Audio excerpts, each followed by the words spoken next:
Sandali. Vice, pasensya na sa pangungulit, ha? Pero napag-isipan mo na ba yung hinihiling ko? Sige. Magkita tayo mamaya.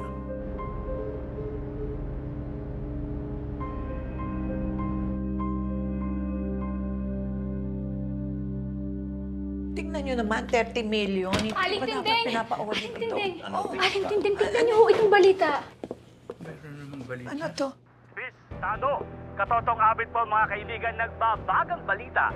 Ang mga drug suspect po na si Julio Montenegro at itong si Franco Di Gallo na dapat sana ay papunta na sa City Jail, nakatakas. Ayon po sa inisyal na investigasyon, nakaengkwentro po ng kapulisan itong grupo ng dating mayoralty candidate na si Tanggol Montenegro.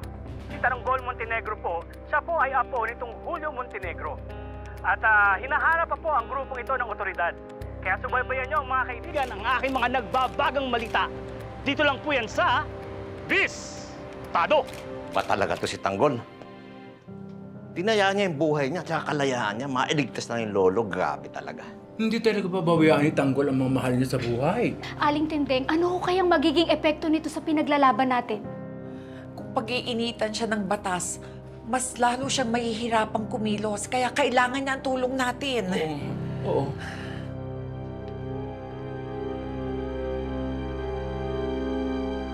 Thank you, sir. Sheila. Tan. Ibigay mo yan agad kay Gladys sa accounting. Kailangan mobilize yung tropa. Sir? Narangan ng bawat exit points, possible exit points. Tawagan niyo ako pag nagawa niyo yan. Kuya, inambush ng grupo ni Tanggol ang convoy ni Don Julio pa-transfer sa City Jail. Ngayon, magkakasama silang lahat. No! Hindi to pwede, kuya eh. Di ba kaya mo nga ginawang hepe yang sa Dimagi ba? Para hawak mo siya sa leeg. Paano to nakalampas sa kanya? We should have never trusted Dimagi ba, kuya? Magkakasama na ngayon ang mga demonyong Montenegro. Magpapalakas yung mga yun. Ano pa nga ba? O anong plano natin? May mas malaki tayong problema, ma. Paano nga ako nakapaghanda yung mga yan? Am I risking my mayoral seat here, kuya?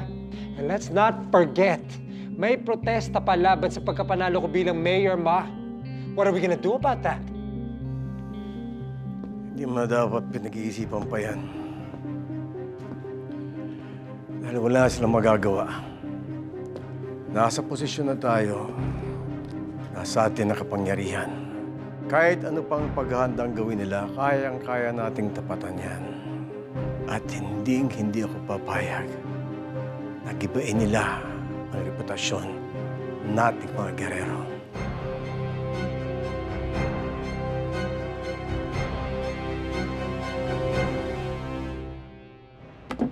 Tanggol, anak, maraming salamat. Iniligtas niyo ako. Lo, pinangako namin ni Papa na gagawin namin ang lahat para mailigtas kayo. Papa, kailan nilabas ni Rigor si Marites? Ramon, ang balita namin, kapon pa lumabas si Marites. Dinala ni Rigor sa bahay niya. Tanggol, kawawa ang nanay mo ron. Siguradong bububugin siya ni Marigor. Sigurado yun, Teng. Ano, Tanggol? Pupunta ba tayo sa Dimas para iligtas sa Marites? Hindi, Bulldog. Kilala ko si Rigor. Alam ko kung paano siya mag-isip. Ngayon na iligtas natin si Lolo. Sigurado akong iisipin niya na ililigtas din natin si Nanay. Mas Tanggol, maganda muna tayo. Lulusog tayo sa hindi nila inaasahang pagkakataon. Ngayon ako nagsisisi. Hindi ko pa tinuluyan si Rigor noon. Inawat lang ako ni David. Pero pag nagkita uli kami, hindi ko na siya sasanduin.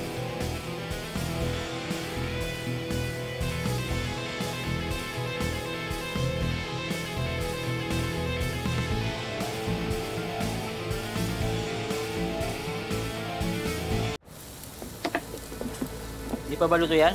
Hindi pa. Gusto mo? Mga Doy. Tanggol. Teka. Sino naman yung mga kasama mo? Mga Doy, niligtas po kasi namin Lolo ko eh. Andoy, padami ng padami sila. Hindi ba delikado tayo rito? Tanggol. Parang mas delikado yung sitwasyon nyo, ah. Madami na kayo.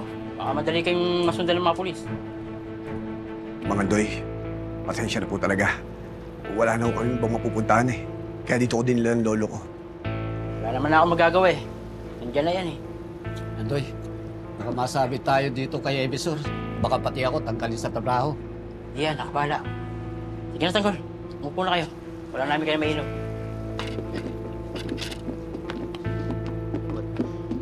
Nanigin, Cinder.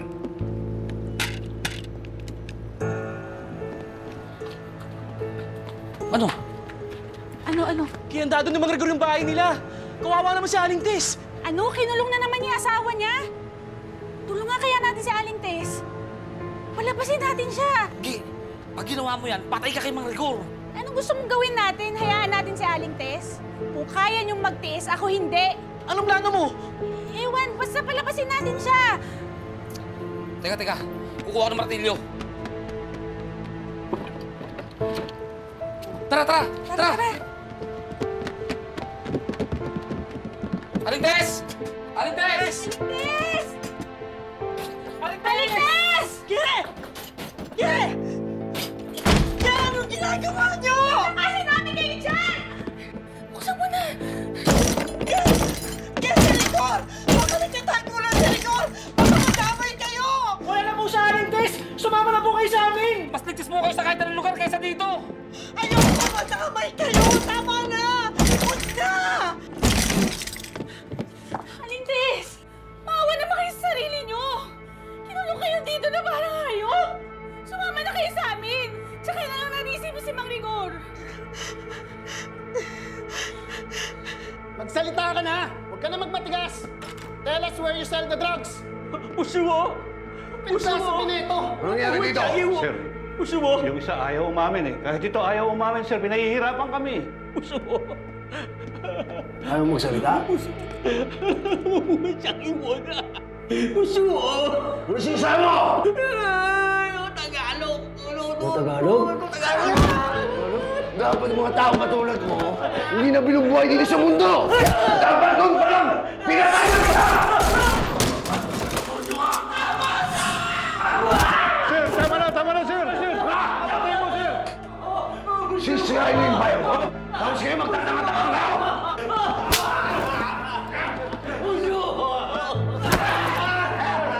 Tama na!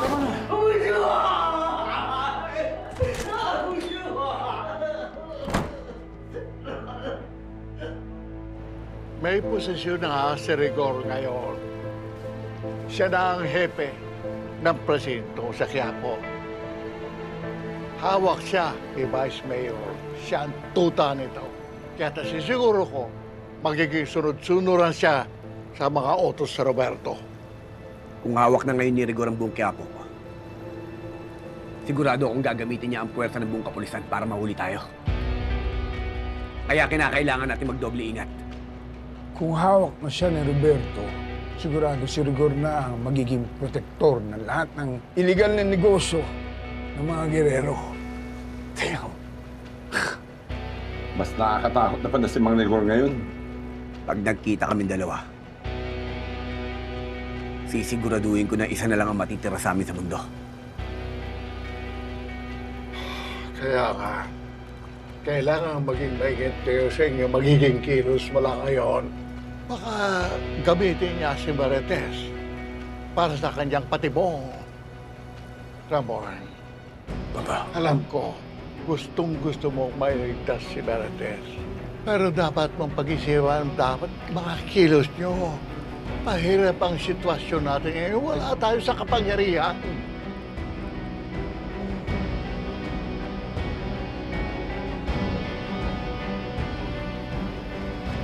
Aling Tess, dito po! Please. Teka muna. Bumalik na lang kaya tayo. Sigurado ako madadamay kayo eh. Oo naman, Aling Tess. Kaysa lalo kayo mapahamak doon. Upo muna kayo. Jersey, kuha mo muna ang tubig si Aling Tess. Teka. Maraming salamat ha. Salamat tinulungan niyo ako ha. Kung di lang siguro tatago sa tanggol ngayon, madali niya kayo nasa kaluluwan. Tess, alam niyo, talaga naman pupuntahan ko si Tanggol eh. Kaso hindi ko lang talaga alam kung nasan siya eh. Tapos wala lang ako talaga mapuntahan eh. Pero, ang totoo, takot na takot ako kay Rigor eh. Kasi ngayon parang kung ano yung pumapasok sa isip niya. Tapos parang hindi ko talaga alam kung ano yung mga pinaplano niya. Huwag kayong mag-alala, Aling Tess. Ligtas kayo dito. Jersey, sara mo kaya muna yung tindahan? Sige, yung bilyaran sasarado na rin namin. Wag! Makakalata si Mang Rigor. Huwag aamin ah. Kahit anong mangyari, huwag kayong aamin. Ilalayo natin si Aling Tess hanggang kaya natin. Sige, kami bahala. Tara. Kaya, tara.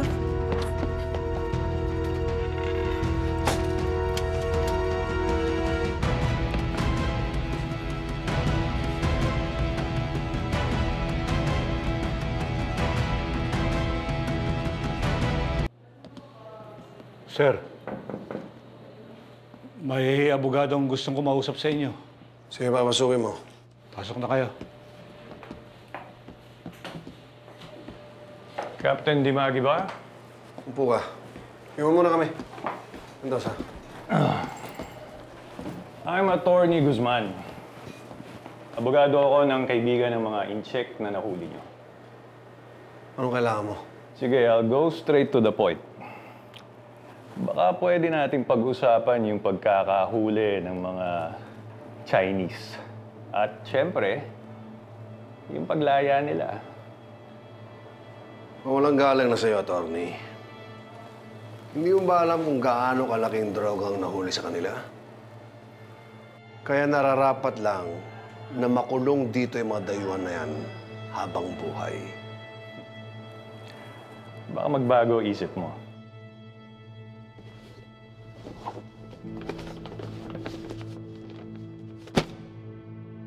$1 milyon yan para sa'yo. Basta siguraduhin mo lang na hindi sila makakasuhan. Tapos, pag malaya na sila, pangako, hindi na sila babalik dito sa Pilipinas.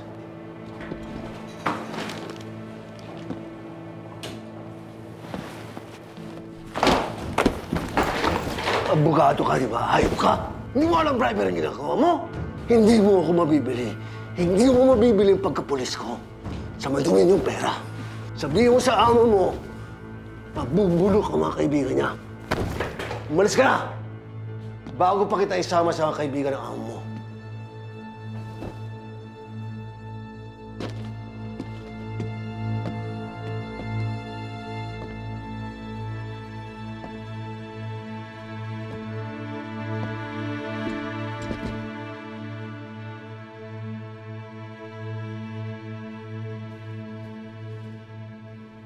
Pinahiya ako sa harap ng lahat ni Captain Dimagi ba?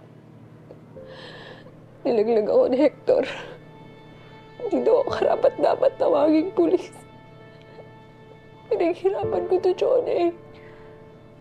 Pinaghirapan ko maging pulis pero pakiramdam ko parang tinatapon ko lang lahat dahil sa nagawa ko. Guy, huwag mong sisihin yung sarili mo. Nandun tayo. Ginawa natin yung lahat. Pero Montenegro yung kasama natin eh. Ibang klase talaga sila. Dahil sa ginawa ni Tanggol, kine-question na ng lahat yung pagiging pulis ko. Wala eh. Baka ganun lang talaga. Gagawin ni Tanggol lahat para makuha yung lolo niya. Lolo niya yun eh.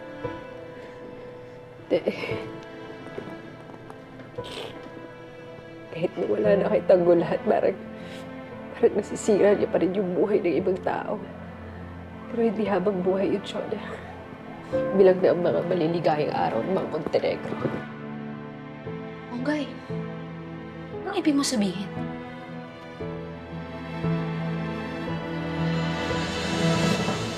Gul, maraming salamat sa pagsagip kay Papa. Gagawin ko ang lahat para sa pamilya natin. At ang susunod naman, ang isasagip natin, ang nanay mo, para mabuo na pamilya natin.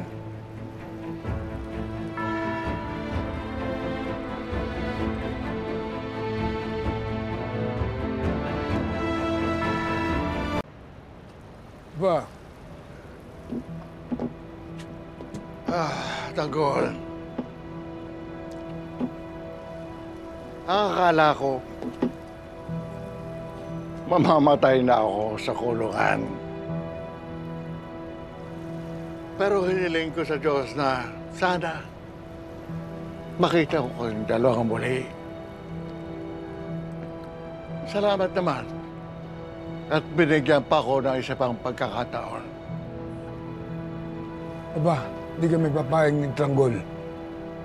Mamamatay kayo sa impyerno na gawa ni Rigor. Lo, gagawin talaga namin ang lahat para mailigtas ka. Tama ka.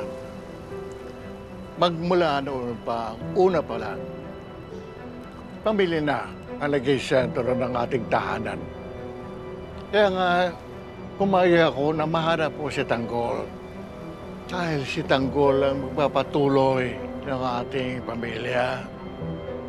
Siguro sa kagustuhan kong mabigyan kayo ng magandang kinabukasan. Masyado tayo nalulong sa pagpapayaman. Lo, hindi naman natin kailangan ng kayamanan. Ang mas importante ay buo tayo. Tama ka, Apo. Siguro, kailangan muna natin bumagsak para malaman natin kung ano ang mas importante. Ang ating pamilya. Masyadong maraming nasayang na panahon sa pagtatalo natin sa ating negosyo. Kaya nga mula ngayon, Tanggol, susuportahan ko ang lahat ng iyong magiging desisyon. Ibangon mo ang pamilyang Montenegro sa kamay ng mga Guerrero.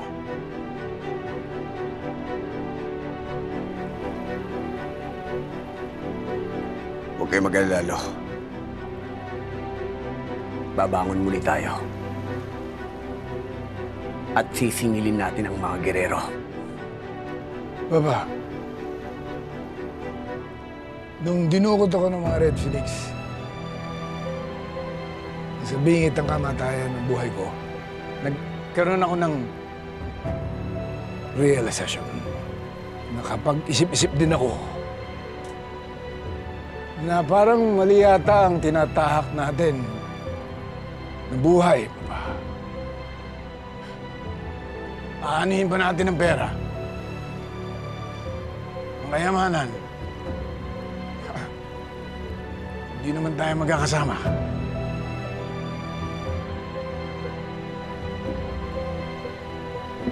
Lo, Papa, maraming salamat ho. Dahil nagkakaisa na tayo. At nagiging isa na ang ating pananaw at adhikain. Mahigito. Ngayon, anak, ito na ang pagkakataon natin makabawi sa mga Guerrero.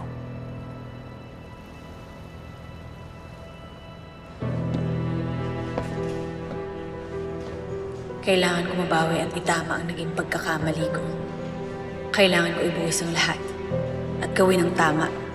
Kahit anong mangyari, huhulihin ko sila at pananagutin sa batas.